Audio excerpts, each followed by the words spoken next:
소망 중에 즐거워하며 환난 중에 참으며 기도에 항상 힘쓰며 아멘. 오늘 제가 할렐루야 한 번만 했더니 은혜 못 받으신 거 아닌가? 아니 이제 어떻게 표현할 방법이 없네. 할렐루야 2번까지 했는데 더 은혜 받았다고 3번 할 수도 없고 계속 그냥 맨날 박수만 칠 수도 없고. 오늘 굉장히 은혜 받았어요. 최고로 은혜 받았어요. 예. 근데 다음부터는 그냥 이런 얘기 안 해도 은혜 받은 줄로 아세요. 아 이거 그냥 아마 요즘에 막 내가 아까 우리 장로님 기도하셔서 목양실에 오셨는데 나 자꾸만 기대가 된다고, 큰일 났다고, 찬양대. 근데 기대가 또 돼. 다음 주에 부담 주려고 하는 얘기는 아니라 우리 윤강범 집사님 참 감사하고 우리 윤승희 집사님 너무 감사해요. 우리 찬양대원들 너무 감사합니다. 크게 박수 한번 칩시다.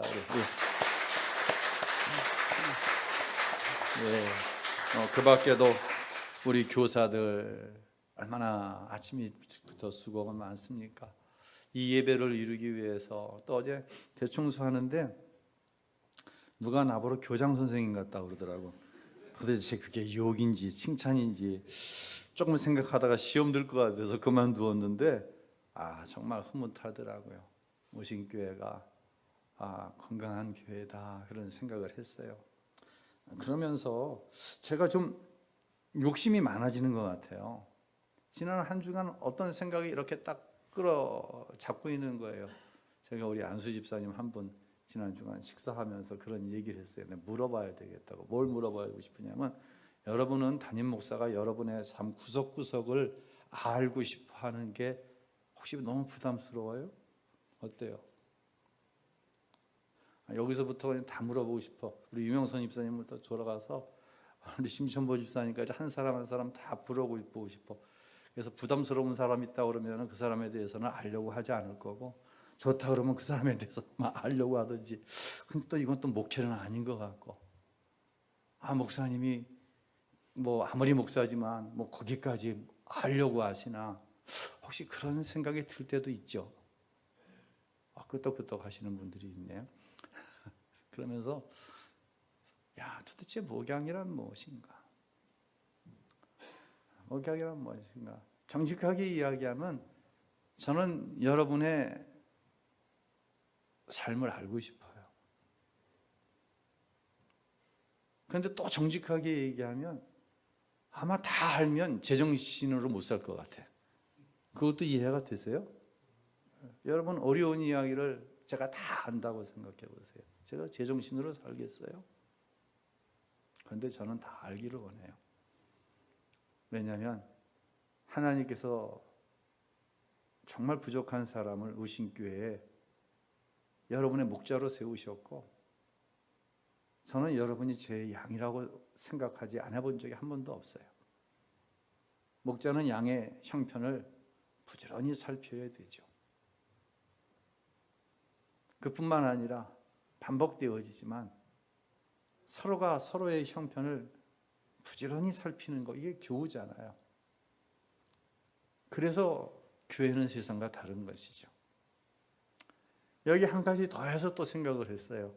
11월은 사색의 계절이어서 그런지 목사님 생각 참 많이 하신다. 무슨 생각하냐면요, 과연 우리 성도들은 하나님께서 자신의 삶에 직접적으로 개입하시는 것을 좋아할까 부담스러워할까 라는 생각도 해봤어요. 여러분은 어떠세요? 어제 내가 어떤 불신앙적인 행위를 했어요. 불순종적인 행동을 했어요. 근데 하나님이 다 알고 계시는 거예요. 부담스럽죠. 그런 부담은 싹 빼놓고 하나님이 약속하신 축복으로만 개입하셨으면 좋겠다.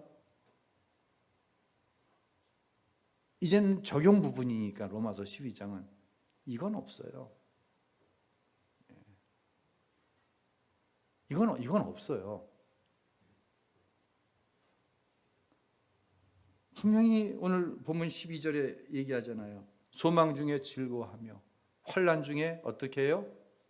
오래 참고 항상 기도에 어떻게 해요? 힘쓰라는 거예요. 신앙생활 하면서 가장 많이 듣는 얘기가 뭐예요? 또 신앙생활 하면서 나 스스로를 가장 많이 채찍질하는 게 뭐예요? 뭐 해야 되는데? 기도해야 되는데. 누가 얘기하잖아요. 기도하세요. 여러분이 저를 찾아오면 저는요, 그냥 10분이고 20분이고 얘기를 들어드려요. 그리고 한마디 하는 거예요. 기도하겠습니다. 이렇게 기도는 신앙생활의 전부예요. 일부가 아니라. 여러분은 기도란 뭐라고 정의를 지금까지 내리며 살아오셨죠? 기도란 뭐죠? 하나님과의 뭐라고 얘기하죠? 대화라고 얘기합니다. 맞습니다. 그럼 대화는 뭡니까? 대화는 뭐예요? 내 생각을 상대에게 얘기하는 거예요. 그리고 끝나면 대화해요? 아니죠, 이건. 다른 사람의 생각을 어떻게 해야 돼요? 들어야 되는 거예요. 제가 대화할 때 제일 피곤함을 느끼는 세 부류의 사람이 있어요.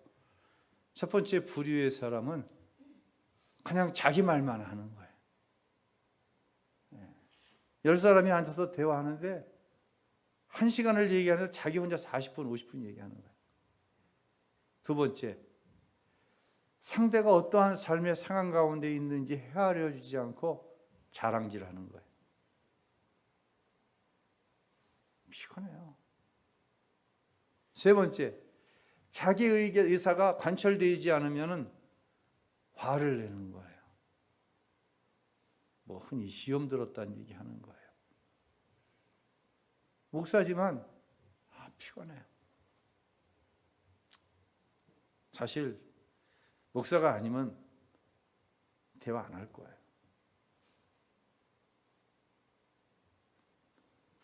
우신교회 목양실에 와 보신 분은 제 목양실에 부채가 여러 개 있어요. 글이 쓰여 있는 부채가. 저희 아버님은 예수를 믿지 않으세요. 근데 아들이 우신교회에 이제 부임했을 때 예수 안 믿는 아버지 입장에서 목사는 말을 많이 하는 직업이잖아요. 말을 많이 하다 보면 사람이 실수가 있을 수 있잖아요. 그래서 여러 개의 부채 중에 제가 제 책상 의자에 딱 앉으면 정면으로 바라보이는 이 부채, 여러 개의 부채 중에 이 부채가 있어요. 뭐라고 써 있어요? 341언입니다. 직역하면 3번 생각하고 한번 얘기하라는 거예요. 즉 어떤 이야기할 때 충분히 생각하고 이야기하라는 거예요. 이 부채를 건네시면서 딱 한 말씀 하시더라고요. 내가 세상 오래 살았지만 말 많은 사람 치고 성공하는 사람 못 봤다. 딱 한마디 하시더라고요. 사랑하는 성도 여러분, 세상 사람들도요, 원만한 관계를 유지하기 위해서는 말에, 대화에 분명한 정제된 원칙을 가지고 해야 그 부분에서 인정받을 수 있어요. 실력이 있는데 왜 쓰임받지 못하는 줄 아세요? 함께 일하고 싶지 않은 거야. 예. 실력이 좀 덜한데 왜 쓰임받는 줄 아세요? 함께 일하고 싶은 거예요. 기도도 우리가 정의를 하나님과의 대화라고 할 때에 똑같은 원리 아니겠습니까? 기도는 먼저 내가 하나님께 내 이야기를 하는 거죠. 하나님, 내 현재 상황이 이러이러하습니다. 하나님 이거 좀 도와주세요. 그럼 다음에는 뭐 해야 돼요? 어떻게 해야 돼요? 대화니까. 하나님이 내 생각에 대해서 뭐라고 말씀하시는지 들어야 될 거 아니에요. 들었으면 끝나는 거예요? 아니에요. 한 단계 더 나가야 돼요. 때로는 내 생각과 하나님의 생각이 충돌할 때가 있어요, 없어요? 많아요. 있는 정도가 아니라. 내 생각은 내 원하면 이런데 하나님의 생각은 그렇지 않아요. 그것이 성경을 읽을 때나 설교를 들을 때나 말씀을 묵상할 때 하나님의 생각이, 깊이 기도할 때 하나님의 생각이 내게 오는 거예요. 그러면 누구 생각을 포기하는 거예요, 기도는? 네 생각 포기하는 거예요. 그게 기도예요. 우리는 너무 잘 알고 있어요. 자, 로마서 11장까지는 신앙생활, 또 어떤 신학적인 교리, 이론을 이야기하면 12장부터는 적용을 이야기한다고 했습니다. 기도에 대해서 우리가 너무 잘 알고 있어요. 그래서 좀 여러분이 받으실 때 자극적일 수 있어요. 우리 목사님이 지나치게 심하게 적용한다고 생각할 수 있어요. 그러나 이 부분은 우리가 정말로 심각하게 내 인격과 내 삶이 되는 것으로 받아들일 수 있기 때문에 심한 적용을 지금부터 할 거예요. 각오하고 들으세요. 첫 번째, 기도하지 않은 사람은 교회 안에서 자기 의견을 제시하는 것을 스스로 제한하세요. 저는요, 잘 알고 있어요. 여러분이 어떤 이야기를 기도하지 않고 한 이야기도 큰 제 목회나 교회에 도움이 되는 얘기들이 많이 있어요. 그래서 충분히 존중하고 들어드려요. 왜냐하면 그것이 그분이 세상을 살아오면서 가지게 된 지혜인데, 교회도 사람이 모이는 공동체이다 보니 세상과 운영되어지는 원리가 비슷한 부분이 많아요. 아주 많아요. 많아요. 그래서 그 지혜를 빌어서 그 지혜를 존중하면서 받아주는 거예요. 하지만 기억하세요. 정말 기도하고 하나님의 교회를 향한 하나님의 생각이 무엇인지 알아야 할 때가 있어요. 그때 내가 기도하지 않았다고 한다면 자기 의견을 스스로 제어하세요. 반드시 그렇게 해야 돼요. 자신이 세상에서 얼마나 대단하고 얼마나 똑똑하고 지혜로운 존재일 수도 있지만,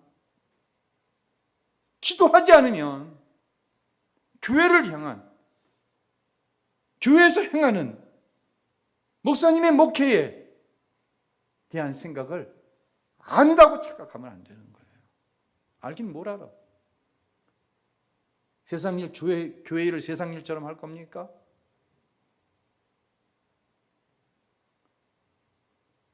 그 세상의 생각에 사로잡혀 나오는 말이 하나님의 생각과는 거리가 가까워요, 멀어요? 가깝지도 않고 멀지도 않고, 이건 다른 거예요. 하나님의 생각과 다른데 그 이야기가 옳다고 하면 어떻게 하냐고요. 더구나 하나님께 기도하는 거예요. 하나님, 이렇게 될 수 있도록, 교회가 이렇게, 교회에서 하는 일이 이렇게 할 수 있도록 도와주세요. 기도했어요. 그런데 하나님의 생각은 몰라. 그러면서 하는 얘기가 기도했다는 거예요. 내가 하나님 앞에 기도하고 하는 얘기라는 거예요. 이야, 이거 참 답답합니다. 어떤 때는요, 말이 안 나오고 잘못 얘기하면 그분은 믿음 있는 사람이 되고, 목사인 나는 뭐가 돼? 믿음 없는 사람 되는 경우가 얼마나 많이 있는지 몰라요. 다시 말씀드립니다.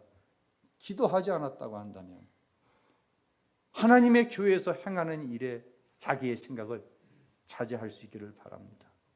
이게 이론에 대한, 기도는 뭐다? 하나님과의 대화다. 기도는 나를 향한 하나님의 생각을 듣고, 기도는 현재 내 삶 속에 교회에서 일어나고 있는 그 사건에 대한 하나님의 생각을 듣는 것이다. 이 이론에 대한 정확한 적용이에요. 깨달을 수 있기를 바랍니다. 아플 수 있지만 이 말씀에 순종할 수 있기를 바랍니다.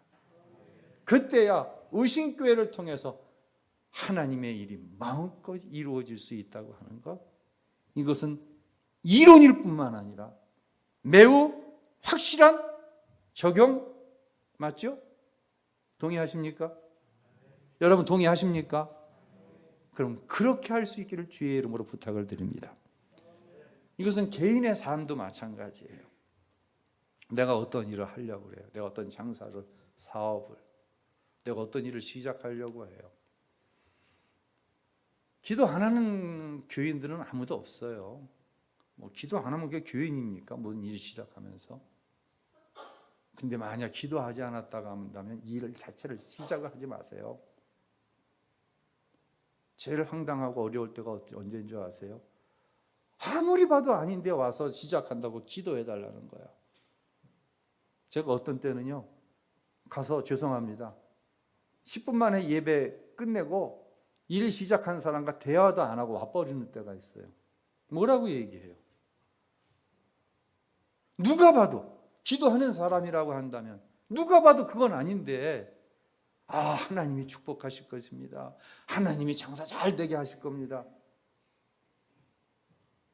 그게 목사가 해야 할 일입니까? 다시 말씀드립니다. 기도하지 않았으면 어떤 일을 하지 마세요. 이게 정확한 적용 맞지 않아요? 틀립니까? 아프지만 힘들지만 기도해서 이 일을 향한 하나님의 생각이 무엇인지 깨달아 알 때 시작하는 거예요. 그리고 하나님께서 도와주시기를 구하는 거예요. 자기 멋대로 시작하고 하나님의 생각은 관심도 없어. 그리고 하나님 앞에 복을 달라고 그러고.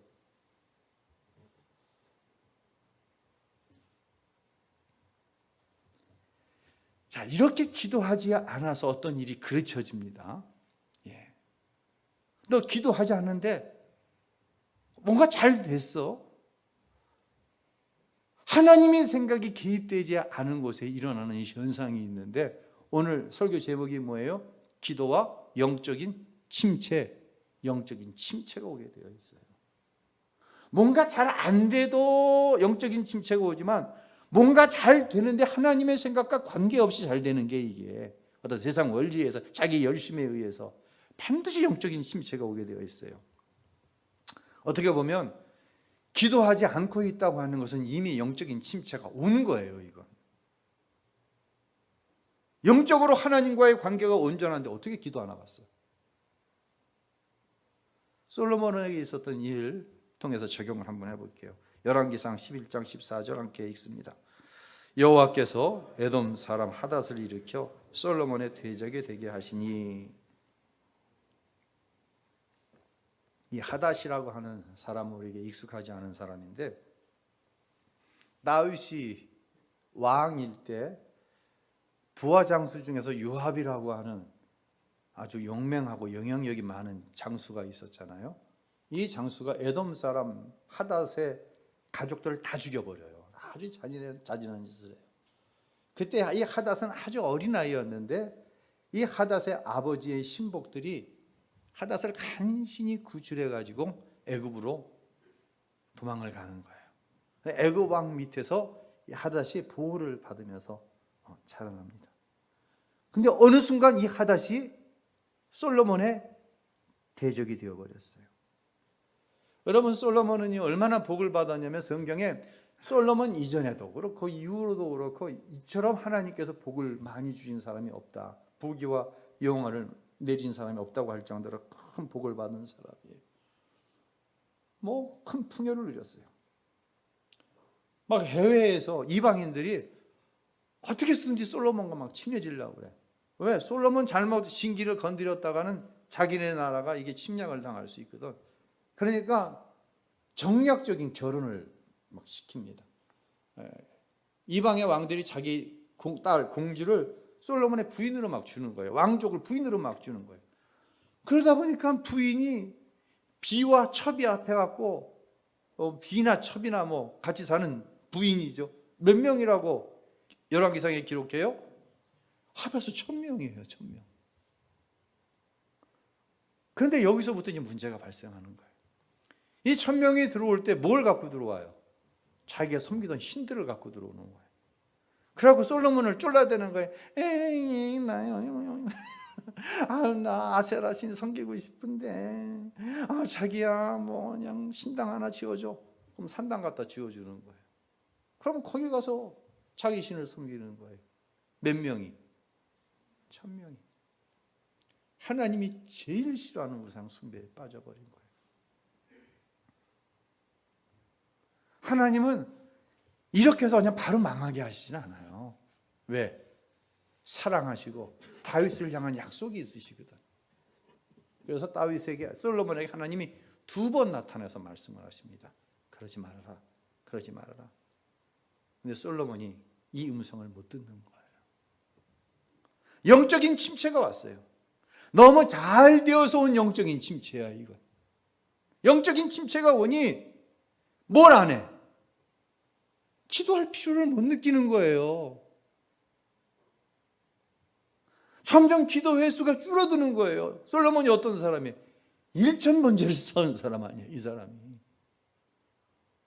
기도했다고 하는 소리가 없어요.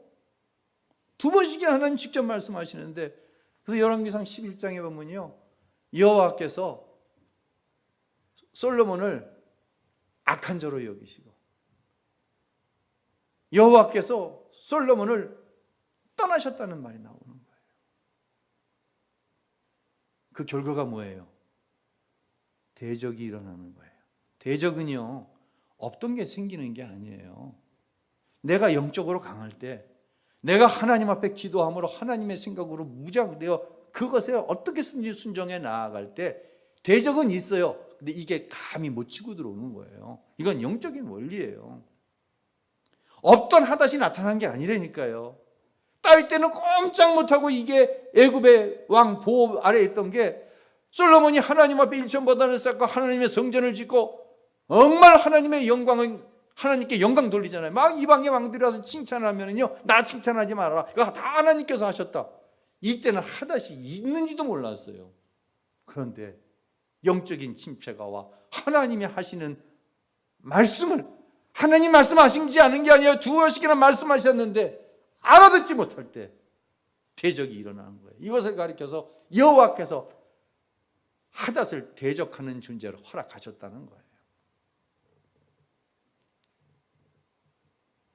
사랑하는 성도 여러분, 때로 하나님께서 저와 여러분의 불신앙을 돌이키시기 위해서 잠자고 있던, 잠잠하게 있던 우리 주위에 아슬아슬하게 정말 하나님께서 눌러놓지 않으면 문제가 되는 상황들이 얼마나 많이 있습니까?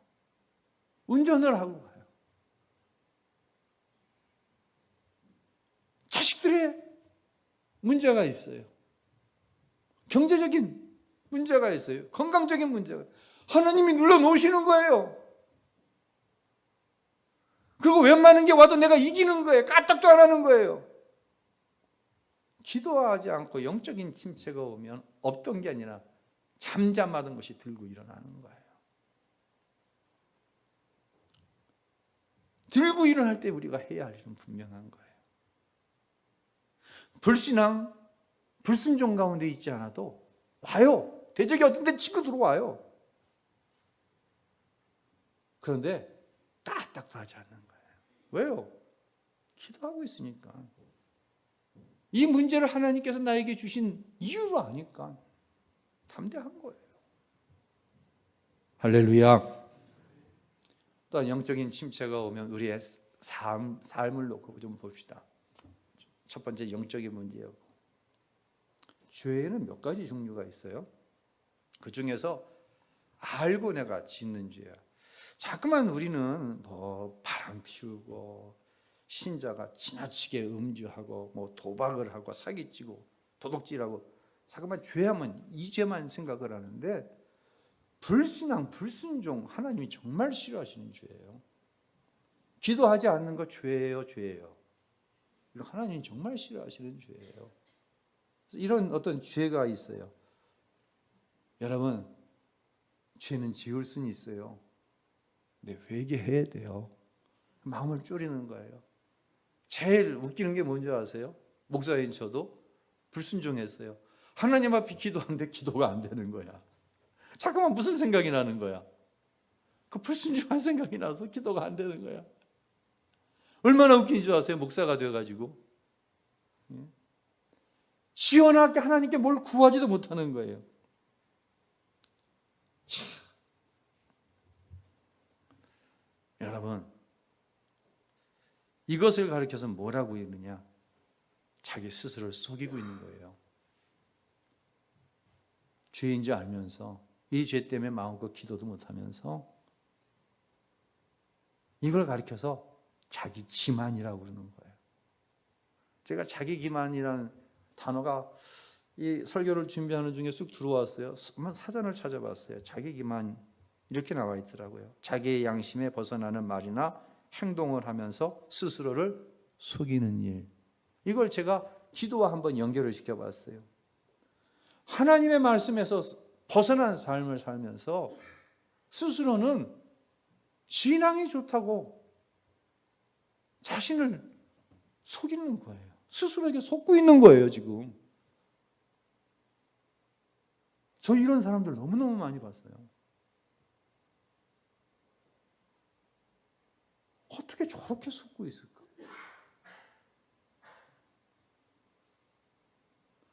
기도한다는 사람들이 속고 살더라고요. 왜? 자기 말만 했지 하나님의 생각은 들은 척을 안 해. 또 묘한 방법을 통해서 하나님의 생각을 들었다고 그래. 스스로 속는 거예요. 자, 이러면 어떤 일이 벌어지냐면요, 자기만 불행해지는 게 아니에요. 야곱을 통해서 한번 적용해 볼게요. 야곱이 형 에서가 받을 장저의 축복권을 팥죽 한 그릇으로 강탈했잖아요.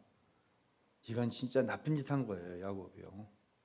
자, 이 순간이 되었어요. 근데 야곱이 그 죄를 짓고 나서 하나님을 무서워했어요. 형 에서를 무서워했어요. 누구 무서워했어요? 형 에서만 무서워한 거예요. 하나님은 무서워했어요? 안 무서워했어요? 하나님은 의식도 안 하는 거예요. 이게 야곱이에요. 야곱은요, 자신이 한 일에 대해서 일말의 가책을 가지지 않고 형 외삼촌 라반의 집으로 도망갑니다. 그리고 어느 때만 기다리는 거예요? 형의 화가 누그러질 때만 기다리는 거예요. 여러분, 신앙생활 하면서요, 하나님의 때를 이야기하는데요, 하나님의 때가 올 거야. 하나님의 때가 올 거야. 하나님의 때가 있습니다. 근데 하나님의 때는 누구에게만 있는 줄 아세요? 기도하는 사람에게만 있는 거예요. 기도해서 하나님의 생각대로 살려다 보니까 인내가 필요하고 고난이 오는 거예요. 하나님의 때가 있어.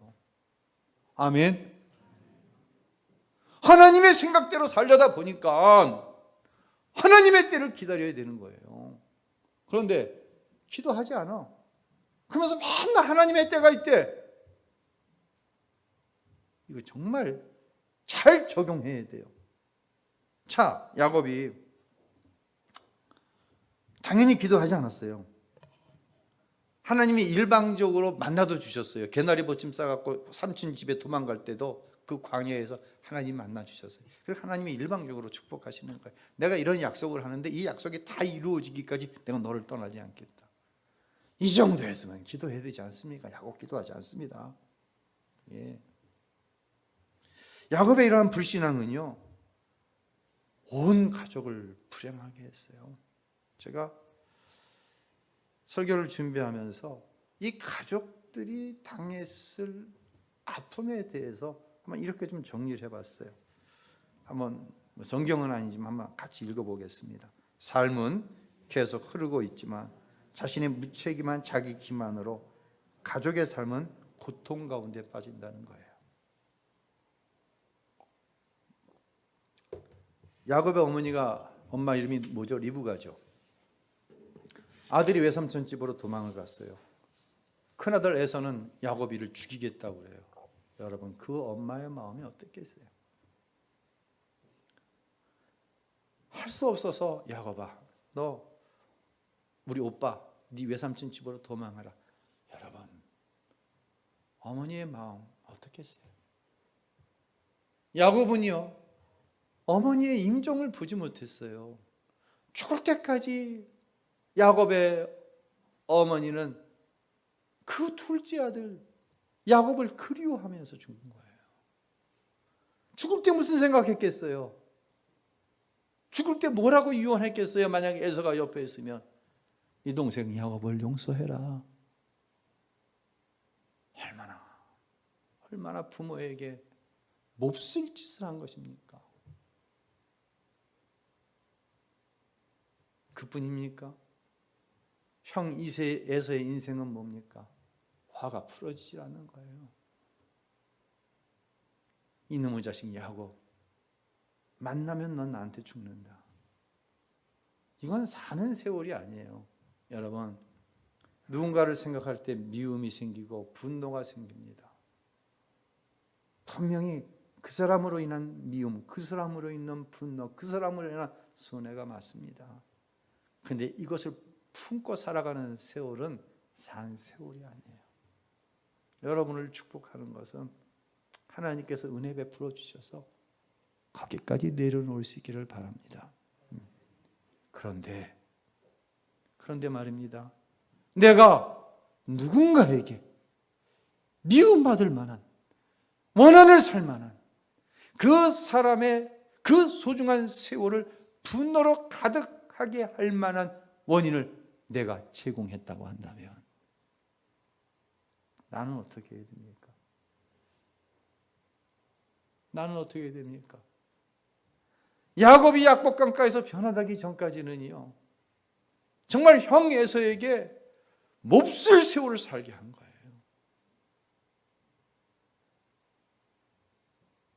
나 때문에 허비한 누군가의 인생을 어떻게 보상할 거예요? 여러분, 이거 죄예요, 아니에요? 이거 죄입니까, 아닙니까? 누가 바람 폈어요? 죄 맞습니다. 누구 마음을 아프게 했어요? 누가 오랜 세월 상처를 가지고 살게 했어요? 그걸 죄로 얘기하는 사람 난 별로 못 봤어요. 적용하시기 바랍니다. 그러면 안 되는 거 아니에요? 내가 기도로 하나님의 생각을 묻지 않으면요, 나만 자기 기만에 빠지는 것이 아니라 누구인가의 그 소중한 인생을 허비시키는 심각한 죄에 빠지는 거예요. 야곱이 약복강가에서 기도할 때 하나님에 의해서 그게 무너져요. 그리고 형 에서를 볼 때 내가 형의 얼굴을 뵈니 누구를 뵙는 것 같습니까? 다 주님의 얼굴을 뵙는 것 같습니다라고 진심으로 고백하게 만드는 거예요.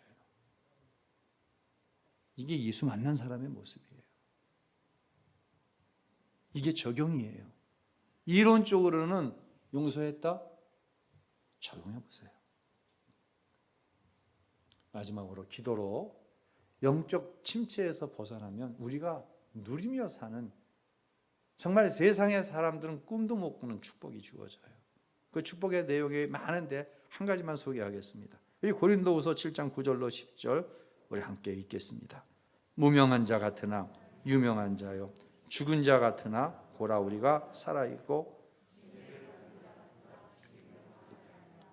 근심하는 자 같으나 항상 기뻐하고, 가난한 자 같으나 많은 사람을 부유하게 하고, 아무것도 없는 자 같으나 모든 것을 가진 자로다. 아멘. 이것이 영적으로 형통한 삶을 사는 저와 여러분의 모습인 거예요. 아멘. 인생의 위기가 우리 가운데 있어요. 지난 금요 심야 때 말씀드렸잖아요. 여러분, 내가 눈을 마주보지 못하겠습니다. 자꾸만 여러분의 삶이 지금 어떤 어려움에 있는지 아니까 자꾸만 내가 울컥울컥해서 여러분의 눈을 보지 못하겠습니다. 다 위기가 있어요. 어떤 부분에 대해서 어려운 부분이 있어요. 어떤 중요한 결정을 해야 할 시점이에요. 기도해야 돼요. 하나님, 내 삶에 일어나고 있는 이 사건에 향한 하나님의 생각은 무엇인가요? 하나님의 생각을 알았어요. 어떤 일이 벌어지는지 아세요? 하나님의 생각을 모르면요, 기도해요. 그런데 여전히 염려하는 거예요. 여전히 두려움으로 기도하는 거예요. 근데 하나님의 생각을 알았어요. 어떻게 될까요? 어떻게 바뀔까요? 당당해지는 거예요. 왜? 하나님께서 이 사건의 이 일에 대한 결말이 뭔지를 알게 하셨어. 당당해지는 거예요. 두려움 사라지는 거예요. 염려 주께 맡겨 지는 거예요. 얼마나 많이 달라요. 하나님의 생각을 모를 때는 그 사건 앞에서 두려움뿐이라니까. 내가 어떻게 해야지? 내가 어떻게 해? 그저 전전긍긍하는 삶을 산다니까. 하나님의 생각을 기도를 통해서 알았어. 아는데 그 결과가 무엇인지 아는데 하나님이 살아계신데 그 하나님이 나와 함께 하시는데 그 하나님께서 이루시겠다고 약속해 주셨는데 당당해지는 거예요. 그래서 여러분이 이 시간 이 예배 가운데 나와서 고개를 끄덕이면서 아멘 하면서 그렇게 될 줄로 믿습니다. 우리는 예배할 수 있는 거예요. 기도하는 사람과 기도하지 않는 사람은 차이가 나는 것이 아니라 이건 기본적으로 달라지는 거예요. 사랑하는 성도 여러분, 얼마나 힘드십니까? 그러나 우리에겐 길이 있고 방법이 있습니다. 그 길과 방법을 누가 통제하고 계십니까? 하나님이 통제하고 계시지 않습니까? 야곱이 같은 지렁이 같은 야곱도 얘기해보기도 사기꾼 야곱에게도 그 축복을 약속하시면서 내가 이것을 다 이루기까지 너를 떠나지 않는다. 결국 과정을 통해서 약복강에서 이스라엘로 변화시켜 주셨잖아요. 우린 야곱보다 낫잖아요. 여러분은 야곱보다 훨씬 훌륭하세요. 아멘. 하나님이 이루시는 일을 반드시 보게 될 줄로 믿습니다. 하나님이 하시는 일은 반드시 이루어집니다. 그런 놀라운 은혜의 역사가 기도를 통해서 이 고린도 후서 7장의 이 고백이 사랑하는 모든 성도들의 고백이 꼭 될 수 있기를 예수님의 이름으로 축원합니다.